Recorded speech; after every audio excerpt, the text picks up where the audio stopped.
Hi, this is Paul Reiser, and I am here on Don't Be Alone with Jay Kogan. And you know why? Because it's ill-advised to ever be alone with him. Don't be alone with Jay Kogan. Welcome to Don't Be Alone with Jay Kogan. I am your humble host, Jay Kogan, and we've got a great show for you today. Before I get into it, I want to encourage you to write me at dbawjk@gmail.com. I want your viewer questions that we use on the show. I also just want your comments, your suggestions. I have this mail box that sometimes people write to me, and I definitely write back. I would love to connect with you. Also, if you like the show, share it with somebody. Like it, subscribe, do all the things that the buttons, whatever's on your phone that you're listening to this, just press all the buttons. Press every button and something good will happen to the show. Today, we're going to be talking to one of my heroes, Paul Reiser. He's a great comedian, great writer, great actor. He's done many, many things. He's very versatile. And the thing that I'm going to be talking to him about a little bit is his life, his career, but also his versatility. The fact that he can do a lot, and why can't I do that much? Why can't I be better? Why can't I be more like Paul Reiser? He has a new movie coming out called The Problem with People that's coming out. That's very, very good, very funny, and because of that, he deigned to join us. So you're obligated to go see this movie, The Problem with People, so I don't look like an idiot. All right, so that's the first thing. We're going to ask Paul about many parts of his life and his career, and we're just going to scratch the surface of Paul, and maybe he'll tell me why I'm not nearly as good as he is. Right after this. Don't be alone with Jay Kogan. Let's start by telling me about your new movie. Thank you for asking. So the new movie, it's called The Problem with People, and it's available in a few theaters and everywhere you can buy or rent a film. Mm-hmm.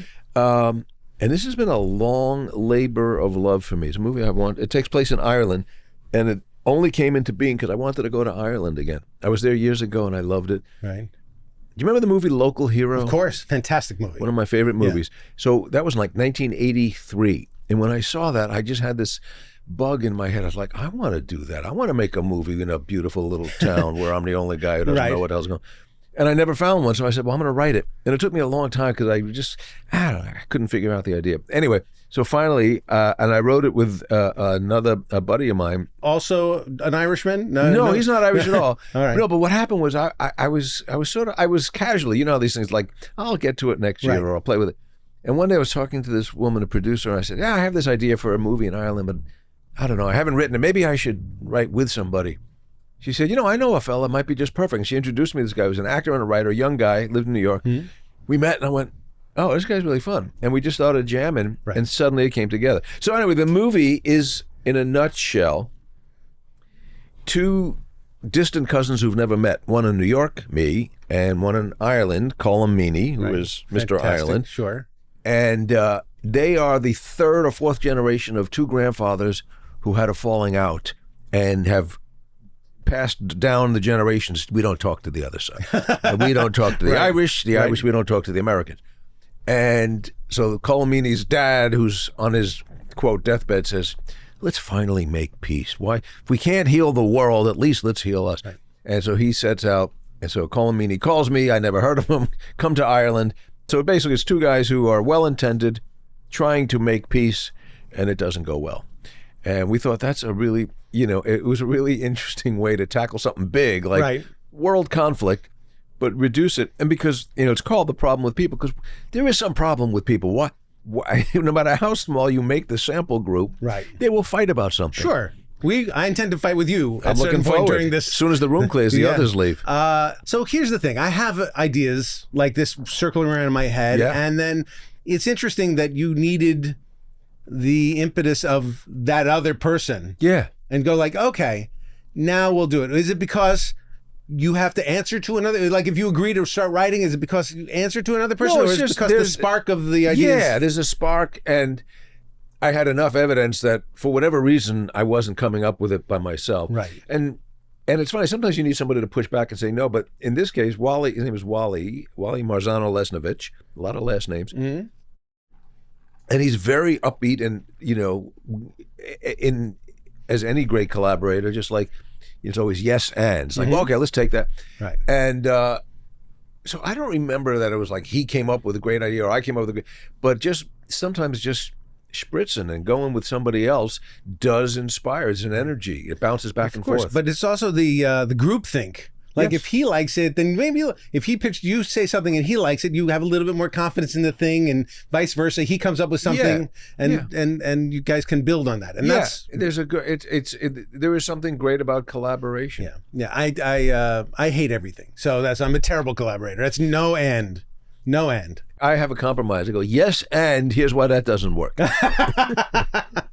Yeah. All right. Well, no, a nice no is better than a harsh no. Well, what was nice about this, I mean, I knew I was writing it for myself to be in, and I knew we'd find, we got Colm Meaney, and I knew we'd find some terrific Irish actor.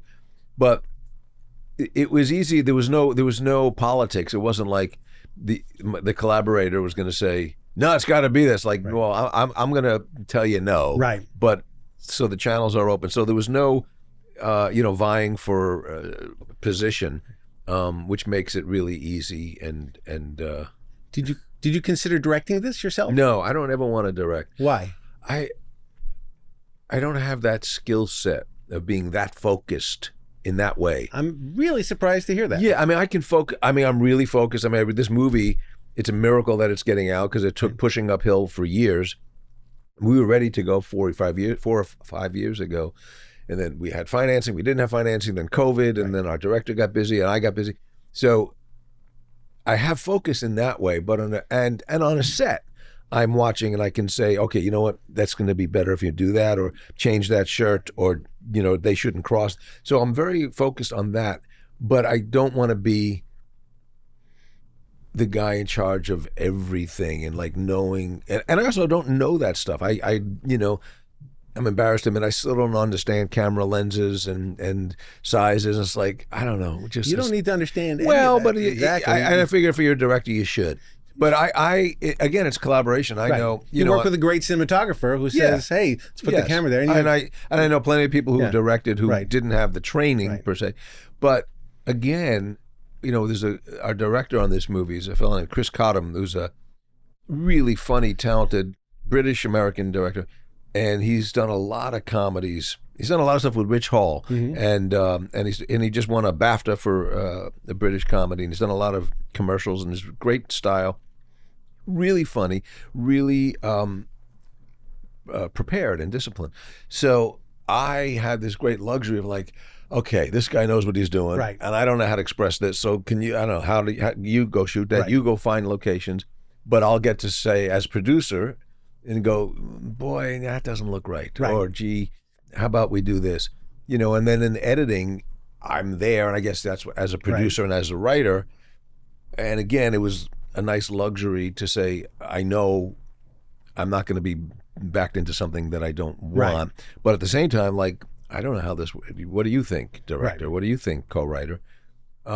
So, to me, that's plenty of opportunity for input and creative control that I don't need to actually direct. And I'd rather have, as I said to somebody, they said, "Why don't you direct it?" I go, "Because I love this film, and I don't want to put it in the hands of a guy who doesn't know what he's doing. Sure. So let me get a director who knows what they're doing, Right.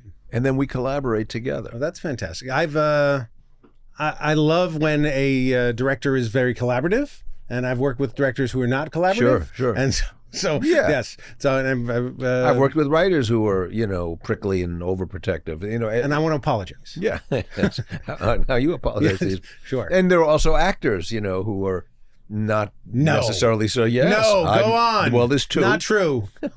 How dare you? This business has really hurt you, hasn't it? It has. Wow. No, I used to. Well, I'm sort of an actor. I've done lots of this kind of stuff. So I'm very appreciative of great acting and great comedy and great directing and great I know how hard it all is. It is all hard. And I was saying to somebody, when you see something that is good and has managed to succeed commercially, it's a miracle. Yeah. Because Every piece of that could have gone wrong. The writing, and then you get and then find the right director, find actors, get the financing, get it made, and then get it seen. So when something's a hit, it's like, that's not, cookie cutter commercial studio superhero. If something finds its way and makes it to the audience, that is just has dodged so many bullets. Without giving anything important away, what's the scene in The Problem with People that you didn't quite imagine that came out great, that came out better than you thought it would? Well, someone asked me, was there improv? It's like, there really wasn't. We worked on the script a long time and we rehearsed. It was pretty tight. There was one character that was just, this was a lovely surprise. We cast, there was an Irish guard, a cop, and he didn't even have a name, and in the script, actors, I don't want to be pedestrian number 4. Right, sure. Can you call me Willie? And so this guy, we just had this idea that he was in the background and he didn't even have any lines. And his name was Underachieving Officer. He was just supposed to be a sort of milquetoast guy. And we cast this guy who seemed funny, and then he improvised a couple of beats that were really dark and so unlike the rest of the movie. We went, that's really funny. And so that's free. And it was totally him. He would just, literally in the scenes, he would start raising his hand, which, and yes, you have a question? And then he would ask some bizarre, dark thing, and he'd go, oh my God, that's really funny. So that was freebie. Didn't expect it. Isn't that a lot of what you did on Diner? Entirely. Yes. I had nothing, in Diner, I had never worked. I had never had a job. And I got this surprise call that I was cast, and I didn't have an agent. And the closest I had, the guy who owned the comedy club that I was working at when I got the gig. And those are the most trustworthy people. Always. Comedy club owners. Oh, why would they have any possible incentive? So I said, I don't know. And by the way, there was no negotiating. It wasn't like anybody was going to help me get a better deal. And he read the script and he said, what's your character in this? I said, Modell. He said, I hate to tell you, you ain't in this. There was no, I had literally 2 lines. Right. But Barry Levinson, God bless him, had it in his mind that we're going to find something. Right. And so he would let the cameras roll, and we would just start, especially in the diner scenes, we just start talking and playing around. And then I didn't even know any of it was usable, but he would go, the thing you did yesterday, do that little thing with the thing with the thing. And then I saw the movie and went, oh my gosh, not only did it work, it makes sense. It's like, oh, there's a character. He made that happen. That movie was very special to me and many people in my generation, but me specifically because Barry Levinson's a family friend. Yeah. And he would come over to the house on holiday dinners and talk about when his aunt would chase him around with a knife and the woman he met on horseback. Like some of these things are real stories of his life. And somebody says, I'm going to write a movie about it. And then he did. And I think it was Mel Brooks who pushed him, because he was working with Mel on High Anxiety, and he would just start telling these stories. And I think it was Mel Brooks who said, there's a movie here. You should do this. But it was amazing to see him do it and then become a director, a writer, director, like almost in a weekend. Like he did it. Yeah, so people do it. The first-time directors, obviously, by definition, have never directed before. Right. But somehow, a lot of people excel at it. He did. There's no reason to believe he could have directed. And in fact, he held out when Jerry Weintraub produced the movie. Barry said, I want to direct. And he said, oh, yeah, you can do it, but I have the right to fire you. It's like, well, of course you do. Right. But somehow he knew what he was doing with great confidence and great authority. Well, that's the main thing about being a director, is you have to say with great authority, even stuff you don't believe. The hat should be angled this way, Yes, and and sometimes it's that silly. I remember I wrote another movie like 15, 20 years ago for Peter Faulk, and Peter played my father. And there was a producer, we got the script too, and he called me and said, I love this script, we'll make it. I said, great, we're going to make it. And then he starts doing his producer thing, and he's reading the script. He goes, I don't know, this scene, do we need this scene? I went, well, yeah, I think you kind of do, because it establishes this and blah, blah, blah. And he goes, and what about, and this scene, do you really need this scene? I said, well, yeah, because that reflects. And I go, let me stop you. We don't need any of this. This is not a movie that needs to be made, but here's what it is. And, I'm so, it sounds so arrogant, and I don't mean it to sound arrogant. Like, I'm not a fan of testing because, like, it's not that I don't care. I care deeply that somebody likes it, and I always feel a little stung if somebody doesn't like what I've done my best to present. But guarantee, whatever you do, there's going to be people who like it, people who don't like it. So why don't you just put this out, make it the best version of what you think it can be, and then find the people. People will find it.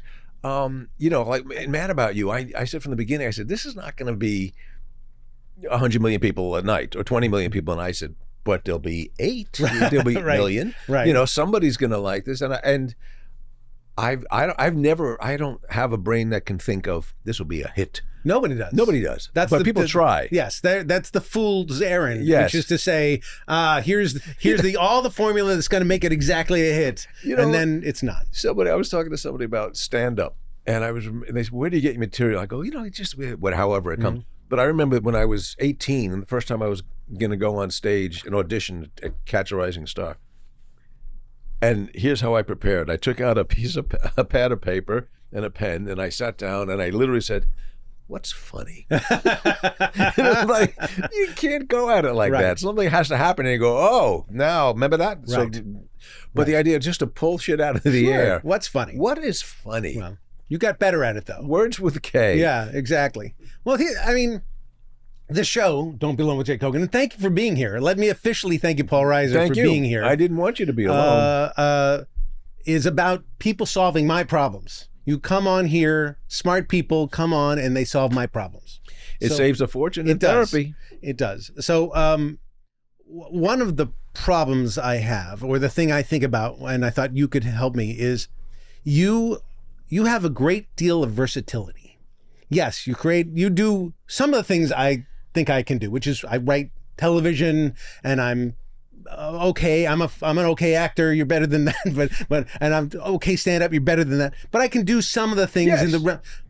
You're a really great dramatic actor, and thank you. And you can write serious things, and you've written books, and you've written. I read the Michael McDonald book. Yeah. Fantastic. Yeah. I mean, we'll talk about that in a second. But you have the ability to do many, many things, and I feel like I'm very isolated down one road of like television and movie comedy, and that's it.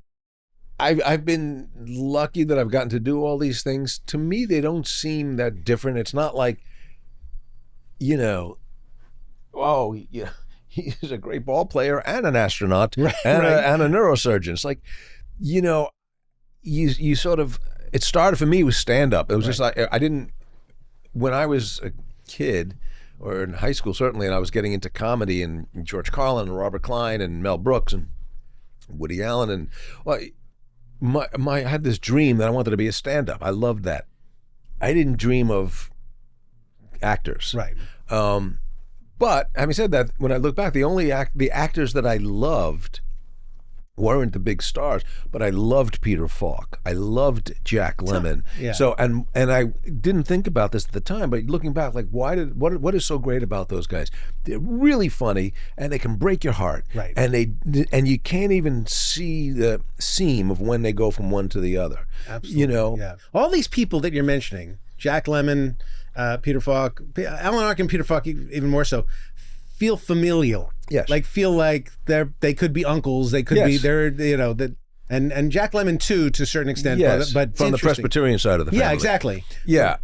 Yes, there's something familial, and there's something off-center. Right. And in Alan Arkin's case, you know, there was something a neurotic perfectionist that was. But you have this quality too. You are. When I saw Diner, I don't know, 18. And everyone in my high school knew this person, knew Modell, knew who this guy was. Yeah.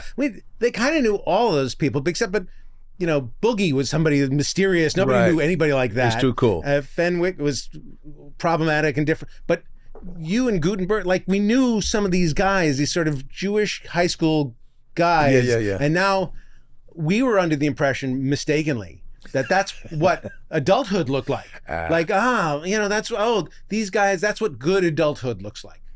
And I did not Buddy. know until years later. These are problematic people. You're problematic people and clueless. Right. But yeah. but the warmth and the familiarity of your character makes that person not annoying. That passive aggressive guy could be completely annoying, but instead he's a friend in the friend group. Yes, he's a friend. And, you know, as I said, there was no script. There was nothing scripted, so there was no real character. And Barry Levinson just said he's going to be the sixth guy in a five-man team Right. that's going to be sort of funny in some way. And then because cameras are rolling and I just started improvising with Gutenberg, you can finish that. Right. And, you know, suddenly it was this thing that I probably have, but I get from my mother she would just say what you want. And she would like, say it. Right. It's okay to say Right. it. And so after that, then the next night we're shooting a scene where we're leaving the diner and I don't have, all the characters have a car. I don't have a car. And Barry goes, yeah, dude, remember the thing with you? Why don't you ask Steve about a car? And that's all he said. And you want to ride? Well, if you're going. There was a moment. There's a moment on, and it was. I think it was in a teaser or under credits on Mad About You. And my buddy Vic Levin. Do you know Vic? Sure. Yeah, he's a great writer and a good friend. And we had a scene. There was I don't remember why. There was a parrot. We had a parrot in the scene, and the under credits, which is always a little bit off. You know, you can be silly. And we had a parrot that talked like me. So Ellen would go, you want a cracker? And the bird would go, if you're having, I'll have. And I went, Jesus, that's funny. That's great. A parrot that goes, I don't want to, if you're having, I'll have, not to intrude. So comedy is a superpower. Is something that you clearly grew up being funny, right? You're funny with your Yes, friends. yes. You're funny. Nobody wants to be a stand-up at 18 if they've never been funny. You know, I think so, yeah. Yeah, but you are unafraid, as you're saying, to try and break people's hearts, and you're unafraid to sort of tap into the serious side. I mean, I'm mad about you too, but also it's that takes a certain amount of bravery to me if you are used to staying in the wheelhouse of funny. What's rich about life is how closely those two tracks run. And sometimes you need funny to sort of leaven the seriousness, you know, the laugh at the funeral, the laugh in church, you need something. And also, I think the best comedy, I mean, there's great comedy that's just silly shit, but there's also a very strong, wonderful, rich vein of comedy is stuff that's human. It's an interesting point because I find for myself, I look back and think there were places that I should have been much funnier, but I was somehow in the back of my mind trying to show that I don't have to be. I'm not one of these guys who needs to be funny. It's like, right, okay, asshole, but that scene should have been funnier. Right.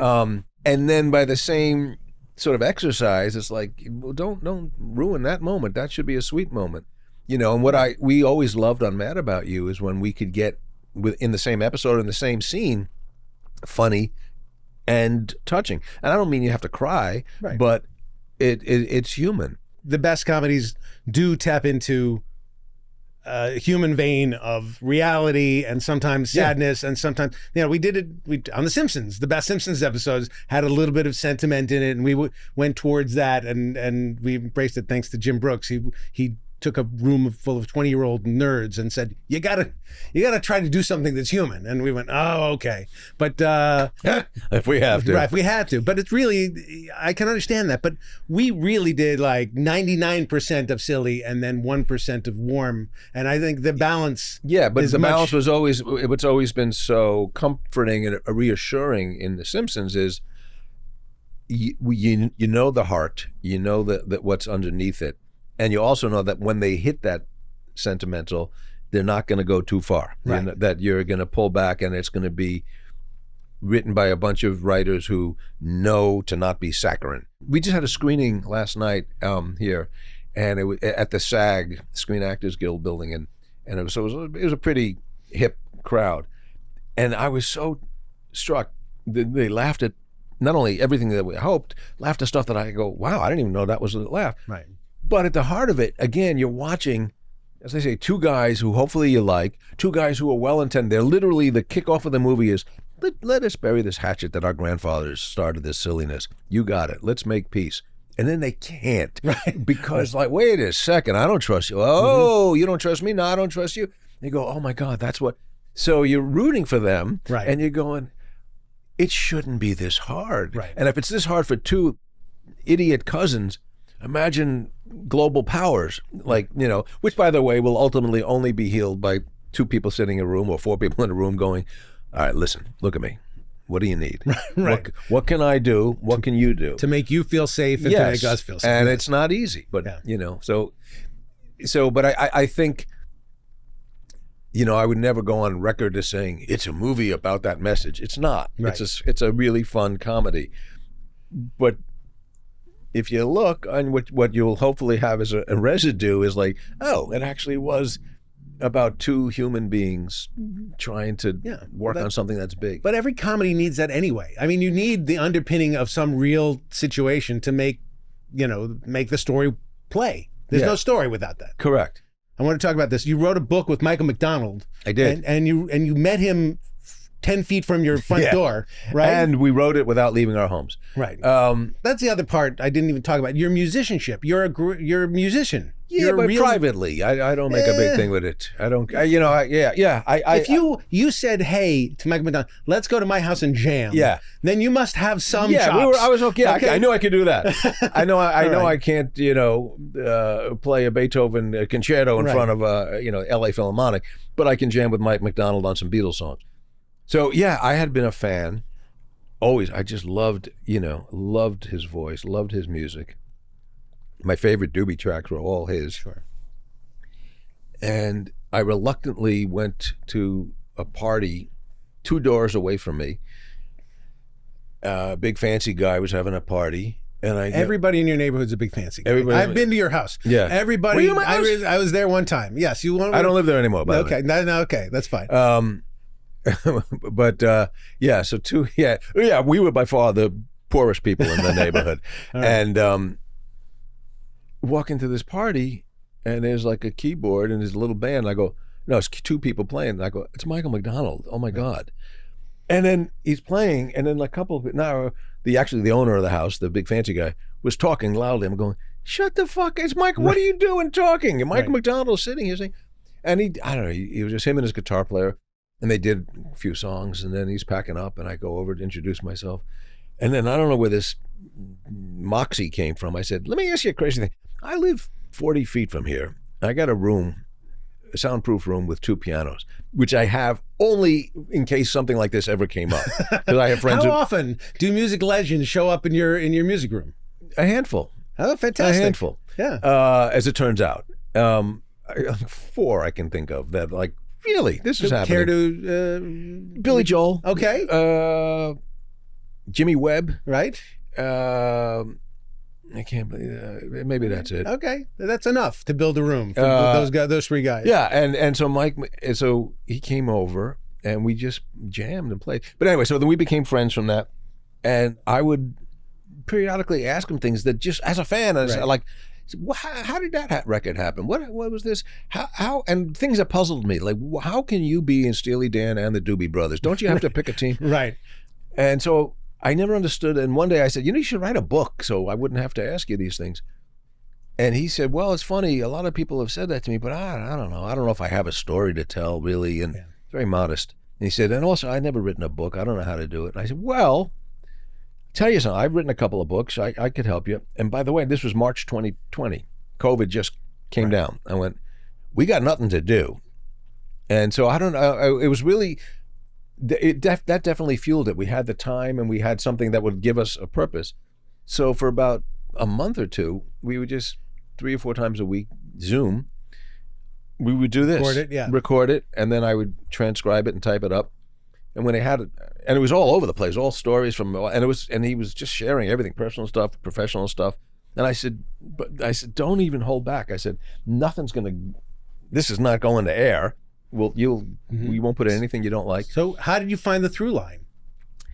It was interesting. We kind of found it, to our surprise, together. And, this doesn't sound like a real through line, but he was realizing how much of his life was based on serendipity, and that how much you think and the things that were not important, that at the time they happened, didn't seem important, end up being pivotal moments in your life. From people you meet, from actions you take or actions you luckily didn't take. Right. And I think that's true for everybody.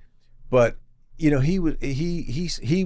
concern was, he goes, I've worked with everybody, but I think maybe my life is interesting because I worked with these other people. I said, well, even if you're the Forrest Gump of music, that's fascinating. Right. Because he kind of is the through line of everybody in the last 30, 40 years. It's not just that. It's that there's a certain amount of, and you go through this in the book, there's a certain amount of desperation in music. Like, I got to play, I got to be in a band, I got to, he starts off just hustling. And I'm going to hustle and I'm going to hustle. And he said, I'll be a backup singer for anybody else's. I don't think he looked at it like, gee, I'll even be a backup singer. I think that was all equally beautiful and exciting to him. I think they're fantastic, and we were lucky to have it. But it does seem like that, at least from my reading of the book, that his dad is the singer who comes in a bar and has this career, this life, and he wants to sort of make something of himself, impress his dad a little bit. He wasn't ambitious. I think he was being fueled by something bigger than he knew. Right. It was like,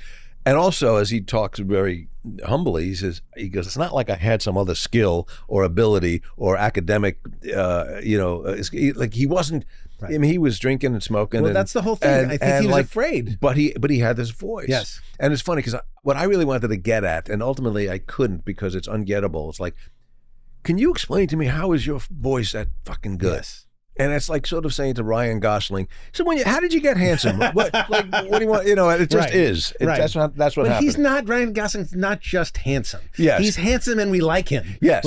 Yes. Who can do that? Yeah. Nobody. Yes. That's fantastic. But also, Michael McDonald's the same way. His voice is beautiful. It's soulful in a way that most white people aren't as that soulful. And his personality is such that, part of why I wanted to write the book is like, I don't think anybody knows who you are. Like, I'm a fan, and I didn't know you were from St. Louis. Right. I didn't know any of these stories. And, there are so many great musicians or notable people, and their personality and their publicity gets in their way, and you go, I don't like what he said about that, or I don't like what she did on that show. It's like, Mike has none of that. He was sort of there's no footprint. He's just beautiful music. Kind of, again, this is from reading of this, why I find it fascinating. He's kind of a fuck up in a lot of ways, just career-wise. He sort of stumbles into things. He makes mistakes. He, as do we all. Right, and things with drugs and other things. But the talent is so massive that even when he's not trying, or even when he's trying to bury it, it comes out in major ways. Yeah, that's beautiful. That's a nice way of looking at it. The song "I Can Let Go Now" is devastating. That kills me. And the hearing that it's the temp track that he put down, that's the temp track that he was going to use. Was that in the book? I forgot. Yes, and they're going to build something around it. And then every time they tried to do better, they couldn't do better than the first thing he laid down. Yeah. That song particularly, I remember when I heard it, I had just broken up with this woman, and I was just sort of down, and I was driving up the coast of California. I was still living in the East, but I was out here driving up the coast, listening to that album. I'd pull over and weep. I'm like, what is this song? I Can Let Go. And because I remember asking, I was like, there's something about that track that you actually hear. It's like, did they put the mic down your larynx? I'm like, I'm hearing threads of your muscles. He said, that was the temp track. That was the demo. And that's the demo. Yeah. And he even talked about that particular, that's a very rare experience. That song came out in one shot. He said, because he belabors things for years. So that one came out in one full swing. Yeah, I played it for my son, who's a musician, singer-songwriter. And it's a song that my son didn't know. And I just said, sit back. It's a perfect song, and it's just amazing. There's not an ounce of fat on it. It's gorgeous. You and I, you don't know this, but again, I met you on a show, on a pilot you were doing called Toast to Manhattan. Oh my God. Okay. So now, were you writing on that? No, I was a kid, but Levinson, But that was Barry Levinson right after, on the heels of the success of Diner. And I said, can I come by and see the thing? And my God. And it was the Toast of Manhattan. Amazing. It was sort of like, supposed to be like an Ed Sullivan. Yes, behind the scenes of an Ed Sullivan. And the premise was our show starts the minute that show is over through getting ready for next week, and our show is over as curtains up on the next week's show. And you were as nice as you could be to a stranger, Really? Jake Hogan. Yes. And I don't think that's an unusual thing for you. I'm trying to remember.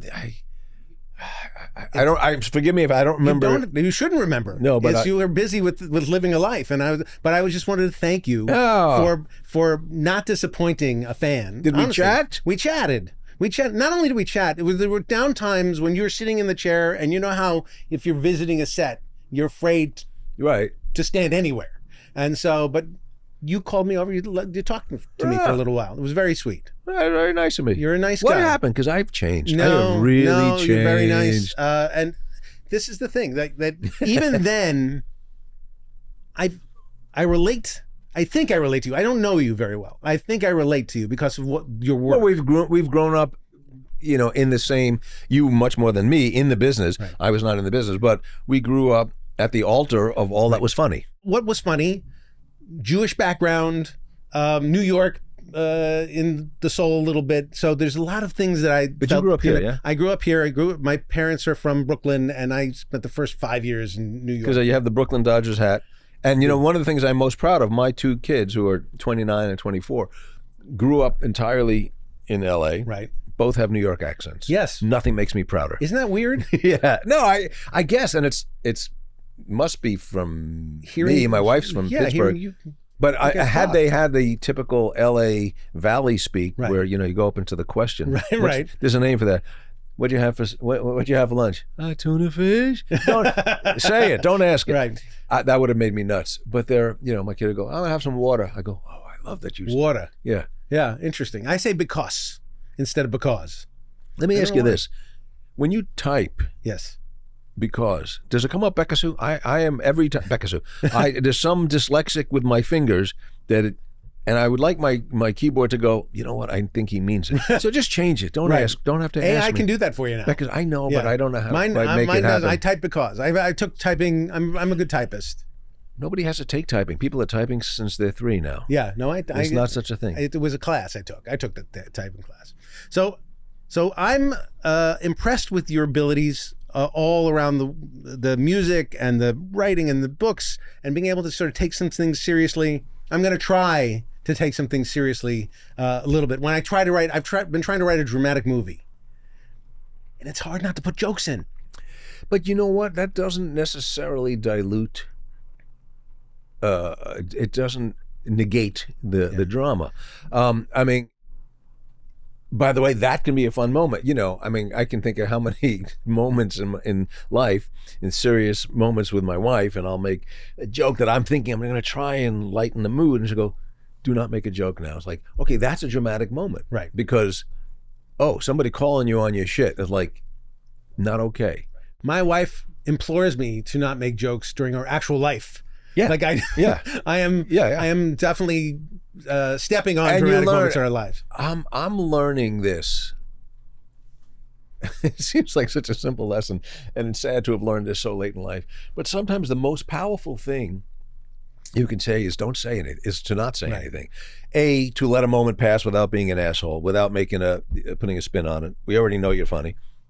And with kids, now that my kids are adult kids, learning like, you know what, you're going to get the best result or the best chance of the result you want as a parent.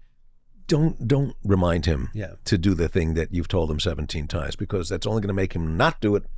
And it's like, so I'm actively, I'm helping my cause and maybe increasing the chances of it happening by shutting the fuck up. Right. And what happens if you shut the fuck up and it still doesn't happen? Well, that's just the way it happened. Yeah. But it wasn't.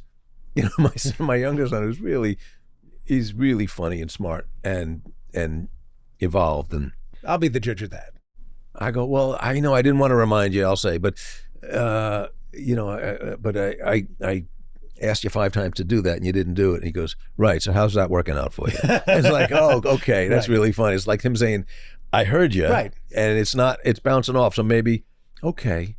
And also sometimes, I remember really clearly being 24. Yeah. So I think I know where his head is at. So like, maybe don't tell him Right. to take a jacket. You know, he's 24. Right. He knows what cold Yeah. is like. I'm on your side of this. My wife is on the other side. Well, So that's why we're coupled. we're fighting. So we're fighting about that. I said, you don't have to remind him about the thing. He knows about the thing. So I don't know. I think we're running short time. I have so many more things to tell you. Well, I wanted to talk about the reboot and a little bit about Ask me Kaminsky anything. method. Do you have time on your show? I do. But first, I just want to give you a gift. A gift? For being here. This is a little something I got you. It's not a big. Don't make a fuss. It's cheese. It is cheese. It's cheese. Why is there cheese? You're hard to buy for. I don't know what Manchego. Nobody's ever given me Yeah, cheese, exactly. and I've always wanted Receipts cheese. in the bag. Receipts in the bag because I'm Jewish. I know. Emma, I don't know what's going to happen. You know what? I'm going to make a fondue in the car. You should. That's Manchego and Doesn't a little it? Gruyere. Yeah. Because you're classy. You I know didn't what? want to get you just a regular cheese. The phrase "I'm going to make a fondue in the car" sounds like an accident It's that a good. 4-year-old had. It's I made a fantastic. fondue in the car. What made you take Reboot?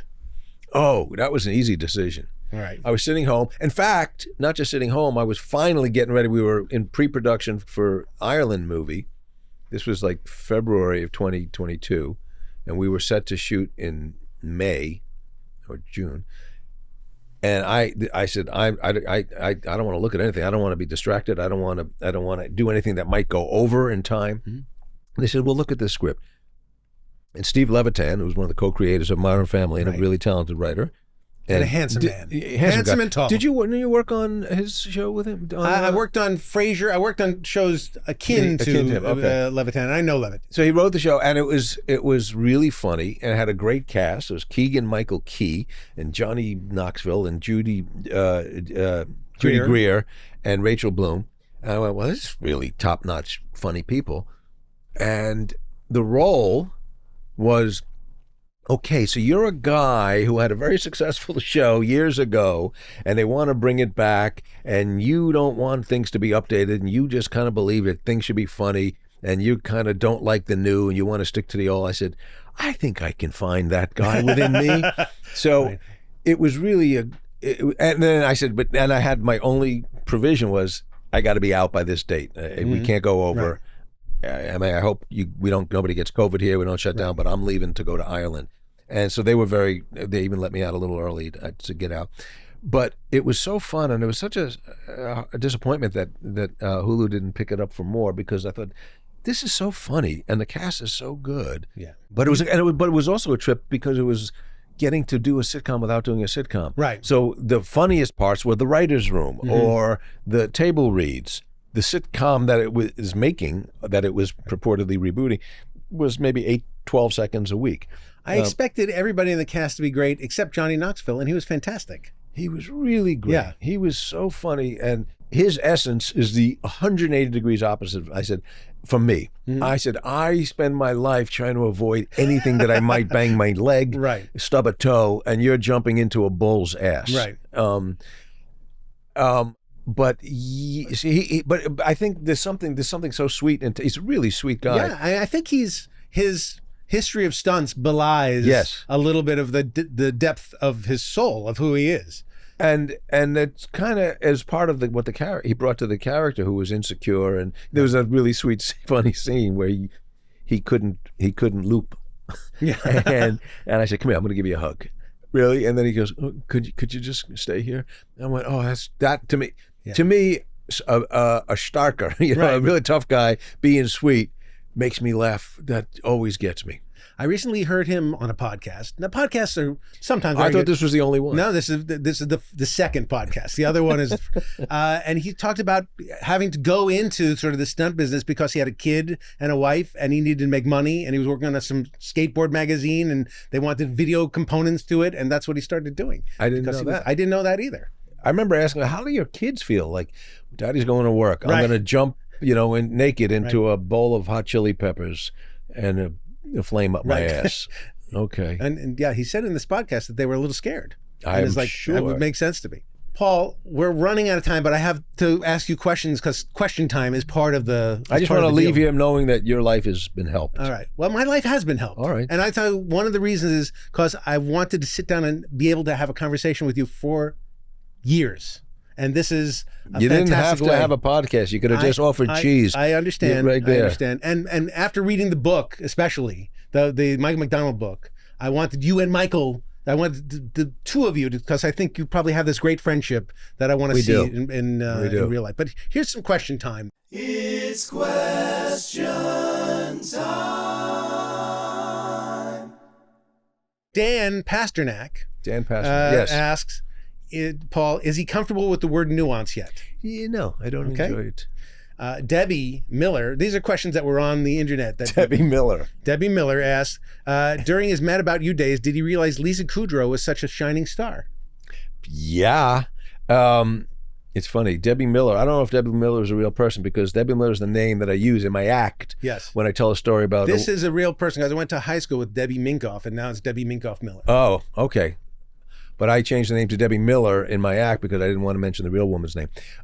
So Lisa Kudrow, we did one episode early, like maybe the first 10 episodes of Mad About You, and it was a flashback to. She was the example of this is the last time I'm going on a blind date. It was so bad, and she was so funny and offbeat, and her rhythm. I remember the line that killed us all. He said, "What do you do? What do you do?" I said, I'm a filmmaker. She goes, "Oh my God, that's so funny. I work in a bank." I was like, "Oh my God, what is that?" So we said we have to have her back. Right. So we wrote this role for her where she was the waitress. And then I remember, we've laughed about this over the years. And one day she had to leave early. She had an audition for some pilot. And I said, "What is it?" She goes, "It's like 6 friends and they all live in the same building and they meet in a coffee shop." I go, "Well, that's not going to go." And then God bless her, she continued to do ours as her twin. She was very afraid. I'm friends with Lisa. She was very afraid to lose Matt. She like did not want to give up that. So it's amazing she was able to do sweet. both. Yeah, she's. Stacy Goldstein asks, even with his amazing resume, does he ever feel ageism gets in the way of any part of your life? So she said, despite despite your amazing resume and handsome looks, does he ever feel? She didn't mention handsome looks. Did not mention. Did not say that. Jesus. She means it. I can read it between the lines. She's shy. Sure. But does he ever feel that ageism is getting in the way of projects and roles? No, I think the opposite. I feel more prepared to be this age because I was 80 when I was 20. Right. So you know what I mean. So Me now, too. so Yeah. so now I feel like but there is this sort of moment of reality, a recognition where you go, sometimes I'll get a script and it'll be like, and a young guy is pursuing a girl. Right. I go, I'm not that. I'm the guy's father. Right. Okay, I'm still reading it as if I'm 25. Thank you for being here. I really appreciate it. It was great fun, and it's great to see you. But mostly, I do it for the cheese. I know. I appreciate it. Well, thank you. And thank you for watching, and join us next time.